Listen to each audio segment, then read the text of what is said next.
If you ever find a traffic light in the forest, don't move if it turns red.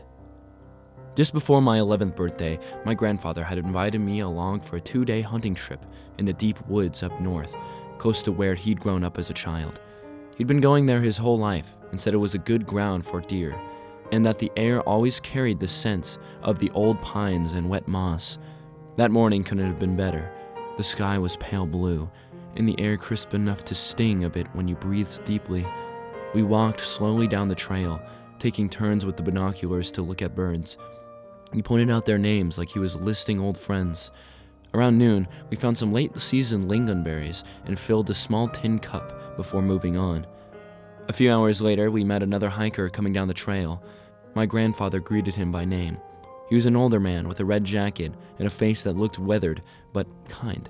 They started talking about local fishing spots and timber prices, things I had no interest in at the time. The sun was already approaching the horizon, casting orange light through the branches.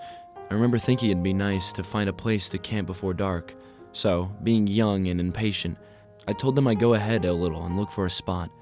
My grandfather just nodded and said not to go too far. The forest was quiet. Apart from the wind and the occasional distant bird call, I spotted a small clearing just off the trail and pushed my way through a wall of pine branches. That's when I saw it.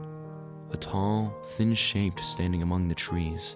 At first, I thought it was a dead spruce, its bark stripped away and rust-colored, but as I walked closer, I realized it was made of metal.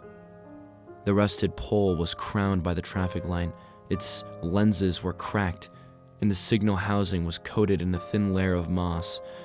Yet there was a light inside. A faint green glow flickered every few seconds, like a weak heartbeat. I stood there staring, trying to make sense of it. There was no road anywhere near this part of the forest, no wires, no signs of anything man-made, except the traffic light itself.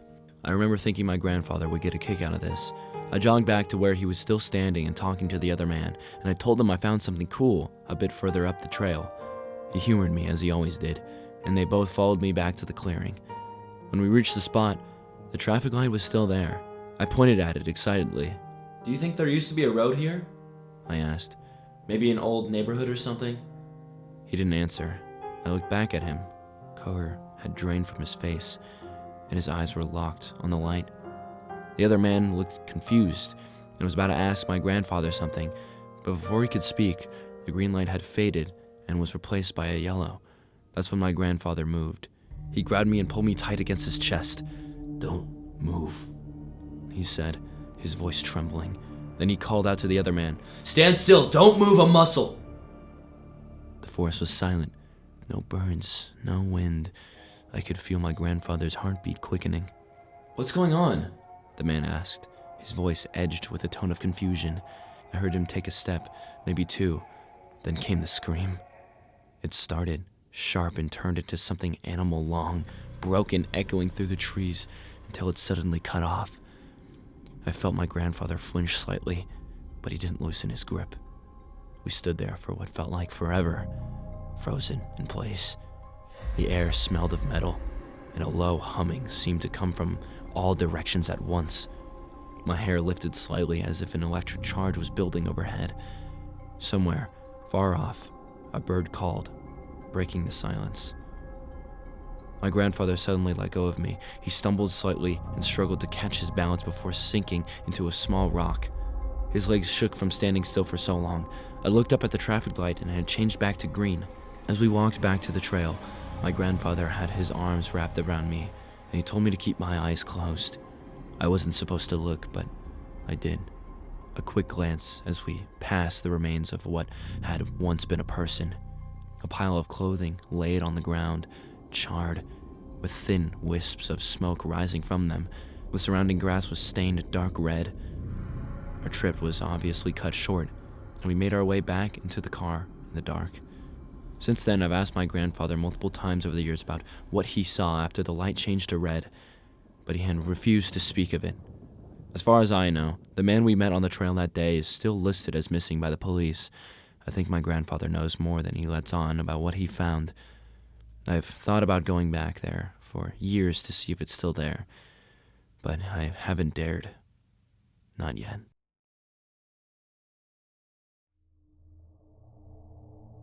This happened years ago, but I still remember it vividly. Every single detail burned into my memory because of how terrifying it was. I grew up in a rural area in the Philippines. Back then, when I was around 12, my friends and I were obsessed with collecting spiders. We'd make them fight, kind of like Pokemon battles.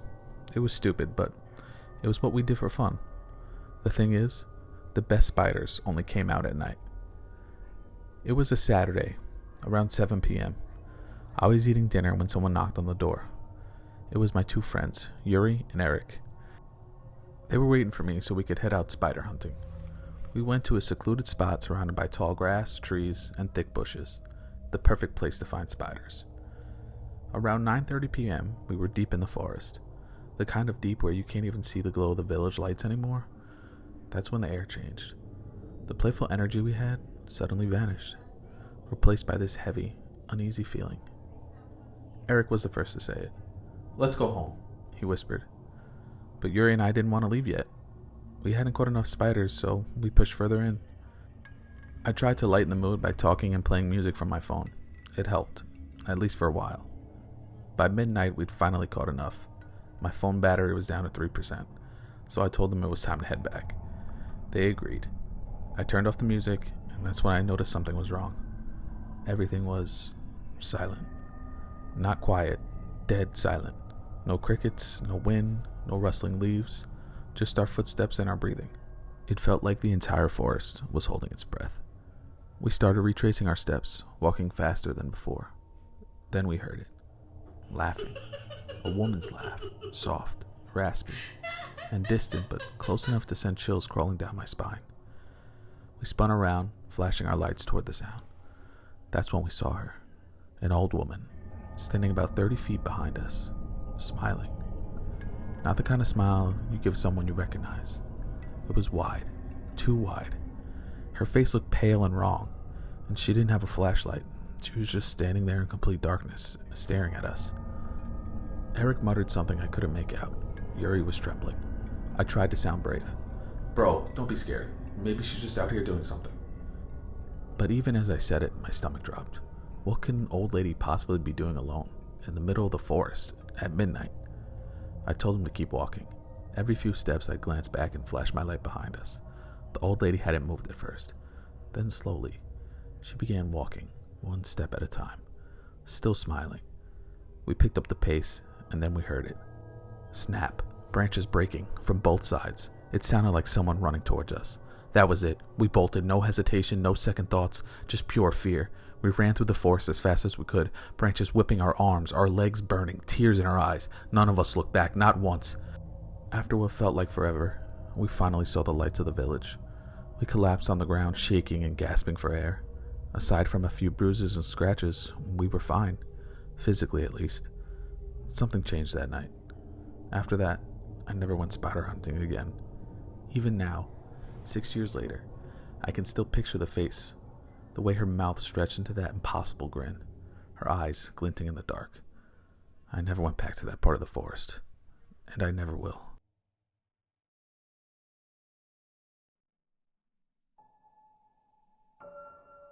The bus ride out was long and quiet. I spent most of it either staring out of the window or drifting in and out of sleep. I was the last one aboard after a few passengers trickled off in small rural towns. The bus suddenly came to a halt, and a distraught man got aboard. He stumbled down the aisle, sat across from me, and began to scribble intently into a battered, leather-bound book. He looked older, maybe in his 60s, tired-looking, wearing well-worn and dirty hiking gear. He spent the whole ride either writing or flipping through pages.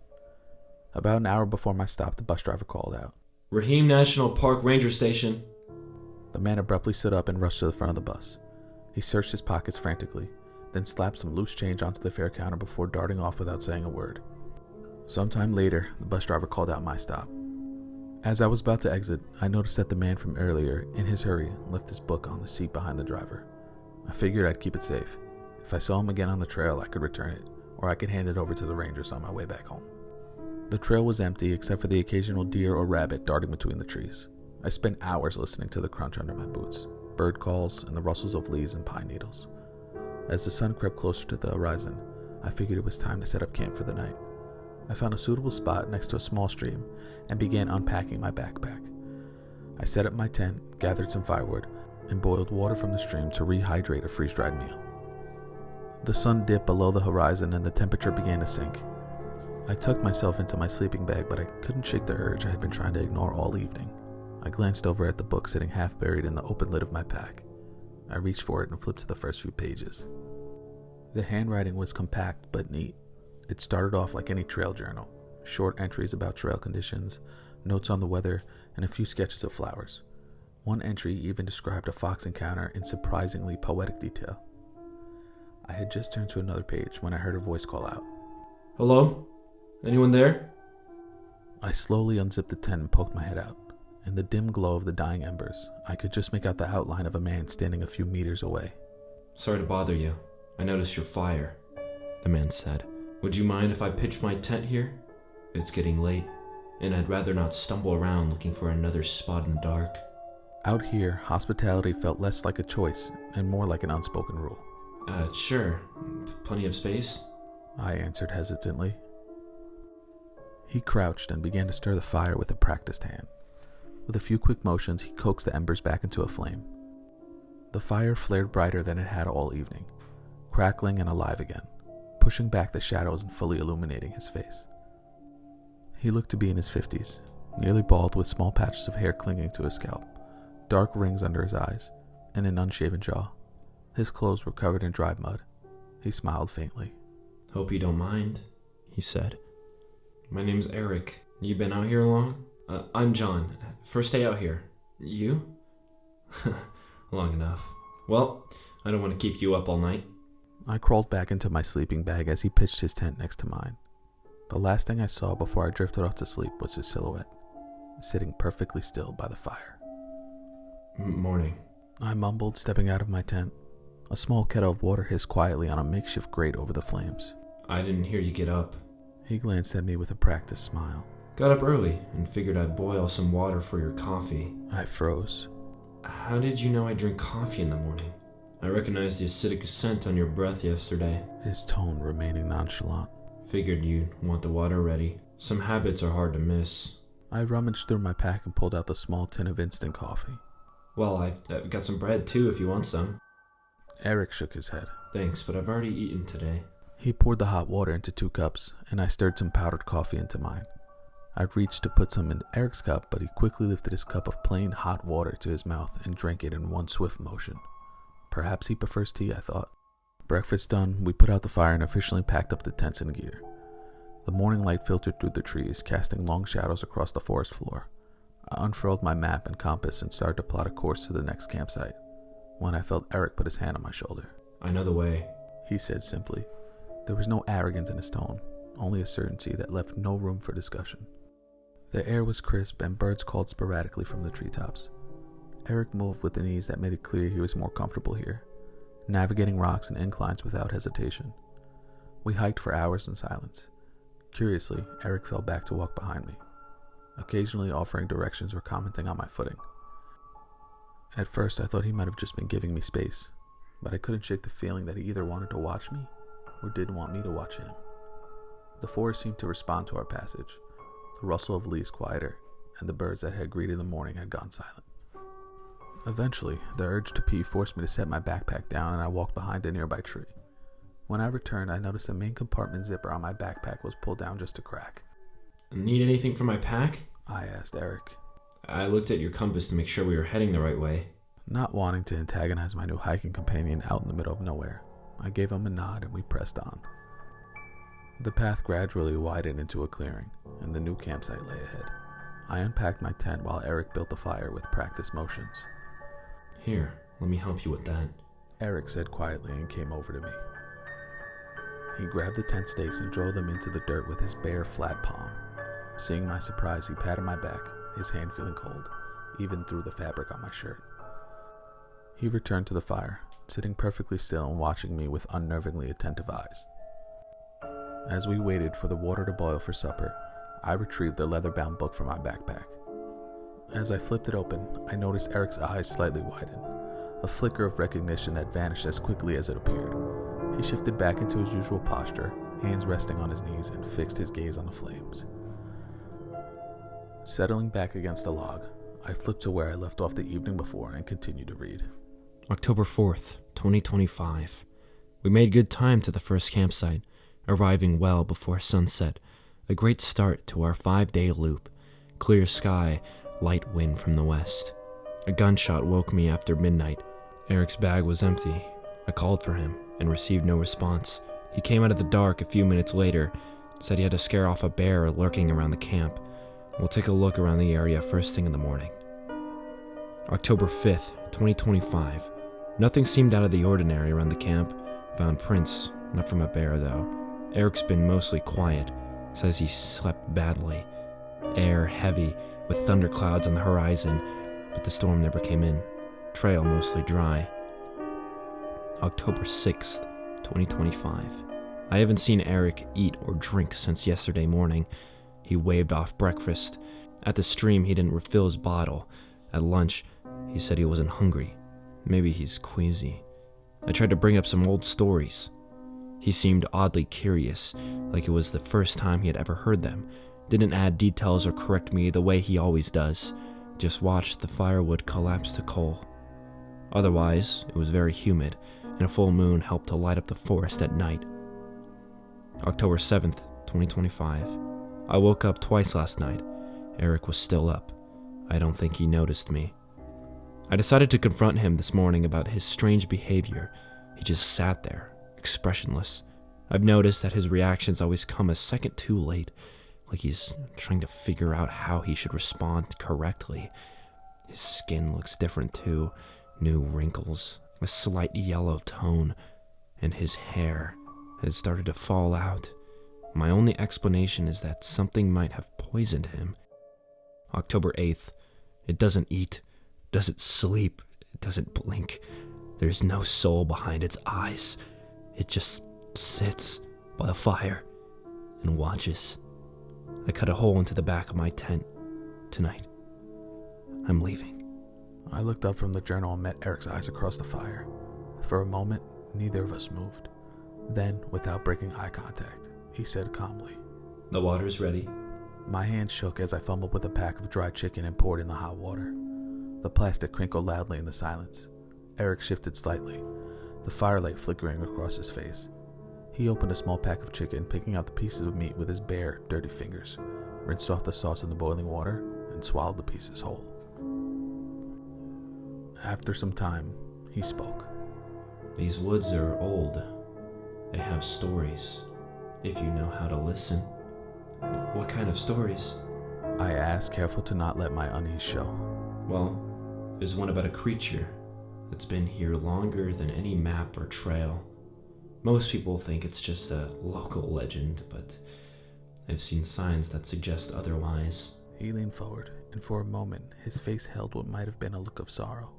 They say, a long time ago, there was a man who lived not far from here, a hunter, clever and strong, but with a hunger in him that no food could satisfy. He began to hunt, not deer, not rabbits, but people. Travelers, wanderers, anyone foolish enough to stray too far into the woods. He ate their flesh, wore their skin, and thought himself above the laws of men. For his crimes, God, or maybe something older, caused him to walk the forest forever, never resting, never belonging, to torment him further. They say he was given a gift. He could take the shape of any man or woman and wear any face he desired. He could study them, live beside them, almost fool himself into believing he was a human again. Almost. Eric stirred the fire with a stick. No matter how much he learned, how to laugh, how to cry, or how to tell stories, something always betrayed him. His reflection came back wrong. His eyes were void of a soul, and when people noticed, when they looked too closely, well, he had to feed. He paused, letting the silence fill the clearing. They say he still walks these woods, listening, learning, hoping that someone will mistake him for a human. Yeah, spooky story. I muttered, no longer able to meet his eyes. My mind raced. Should I make a move, bolt into the forest and risk being caught in the dark, or stay and act like nothing had changed? Every instinct screamed to run, yet my body was frozen in place like a statue. I studied the features of my companion, and with every glance, my stomach twisted tighter. His skin was pale and patchy, loose in some places, stretched too tightly over bone in others, yellowed with hints of purple bruising around his neck. It looked as though it had begun the early stages of decomposition. Even his breathing seemed off, shallow and deliberate, as though he were carefully measuring the amount of air in each inhale. And yet I had been blind to the truth, staring at me in the face. I curled my hands into fists to keep the shaking from showing, forced myself to breathe evenly and keep my expression neutral. My mind raced to find the right words, a way to break the tension. I rubbed at my eyes, feigning a tired yawn, and muttered something about turning in early, hoping that my voice didn't reveal the dread that had solidified inside me. Just as my mind had started to pick apart the inconsistencies of his disguise, I couldn't help but wonder if he could do the same to me. I slipped into my tent and pulled the zipper closed with slow, careful hands. My fingers shook as I unfolded the map, the paper crackling far too loudly. I traced the lines with a finger, estimating the nearest road at just over 40 kilometers away. The problem was, I couldn't even be sure of our location, having followed Eric's lead the entire day. It was also a day's trek in daylight, let alone in the middle of the night, but it was the only chance I had. Essentials only: flashlight, compass, map, knife, water bottle, protein bars, matches, and the journal. I stuffed them all into a small drawstring sack that usually held my sleeping bag. Impelled by the journal entries, I carefully drew the knife from its sheath. I gripped the knife with both hands to steady it and pressed the steel into the tense nylon until it parted with a faint hiss. I eased myself through the slit, every rustle of the fabric thunderous to my ears, and slipped into the darkness just beyond the firelight. The forest stretched on without end. The only sounds were my rasped breath and the thud of my heartbeat. Beneath it, faint at first, there was something else. A low murmur at the edge of hearing, like someone whispering in the distance. As I ran closer, the sound grew into an unmistakable rush of water. The river was wider than I'd hoped. The moonlight glinted across the surface, silver streaks breaking into shards where the current churned. I hesitated at the riverbank, whether to wade through the freezing water or search for a way around, when a sudden crash echoed from the direction I had come. Twigs snapping, branches splintering, something was moving fast and coming straight towards me. I ripped the sack from my shoulders and hurled it across the water. It landed with a thud on the gravel on the far shore. I stepped into the water. The cold was immediate and brutal, stabbing like needles up my legs. The current nearly swept me off my feet. It wrenched a boot loose from my left foot and dragged it downstream. I waded toward a massive tangle of driftwood caught against some rocks. My body pressed against the slick wood as I slowly submerged myself until only my eyes broke the surface. I forced myself to stay still, every muscle locked. It crawled from the trees on all fours, its limbs bending in impossible directions, moving with an unnatural elasticity. Its spine arched grotesquely, inverted like a demonic contortionist. Eric's head was twisted around on his own neck with its eyes straight forward. It waded into the water, coming straight toward my hiding spot, each step deliberate like a predator closing in on its prey. It stopped and jerked upright like a dog catching a scent. It sniffed the air and slowly tilted its head downstream. In a sudden blur of motion, it bolted in that direction, thrashing through the water with a speed that defied anything human. I dragged myself from the freezing water and stumbled onto the shore. I collapsed for a moment on the gravel, heaving for air. I slowly managed to stand up, hoisted the sack over my shoulder, and staggered into the trees. My left foot, now only protected by a wet wool sock, hurt with every misstep. Jolts of pain shot up my leg as I stepped on a sharp rock or a pointy twig. I leaned against a tree and slid down until my back rested firmly against the bark. I needed warmth and dry clothing, but a campfire would likely act as a beacon to my location. Hands shivering, I fumbled for my bag and pulled out the leather-bound book.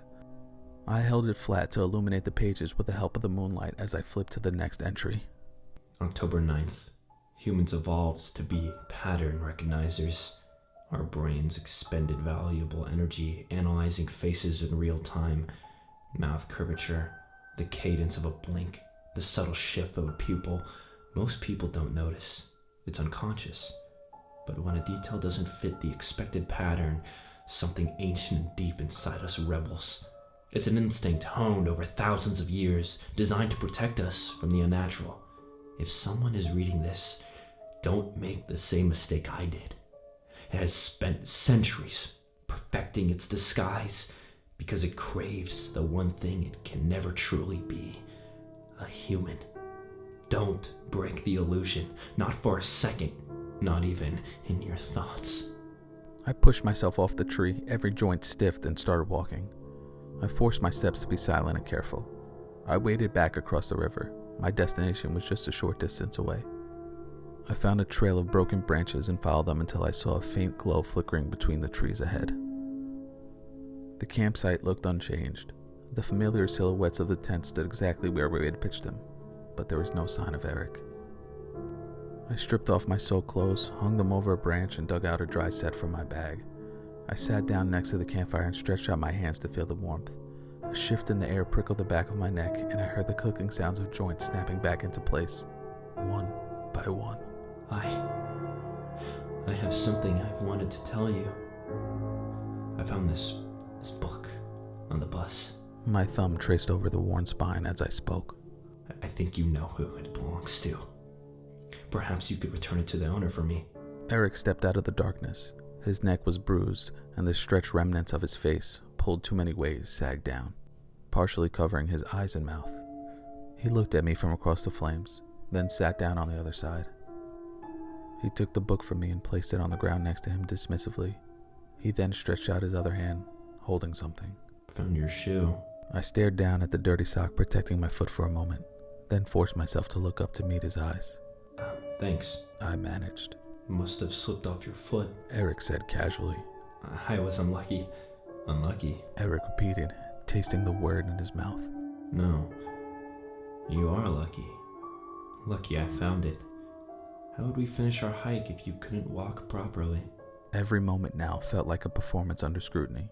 Every blink and every word I spoke had to seem natural. Too fast, too slow, too rehearsed, and the fragile illusion I had mended for him would shatter. You should get some sleep. The last leg will be the most difficult. Eric stated matter-of-factly. Grateful for the sudden exit, I gave him a small nod and slipped into my tent, but sleep wouldn't come. I lay awake for hours, listening intently and waiting for something to happen. Morning soon arrived, and I emerged from the tent to find Eric exactly where I had left him, though something was different. The item that had kept me alive was gone.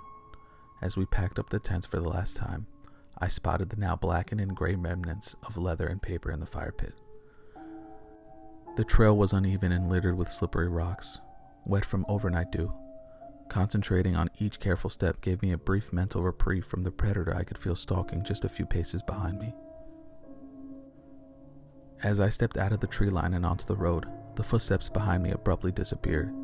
I turned and looked back into the dark woods I had spent the weekend trapped in. The only traces of him were quadrupedal prints pressed into the dirt beside my own boot prints. My mind replayed every moment of the last few days like a nightmare I couldn't shake as I waited for my ride. The bus rumbled as it pulled away from the stop. I leaned back in my seat, the window cool against my temple, and let out a slow breath.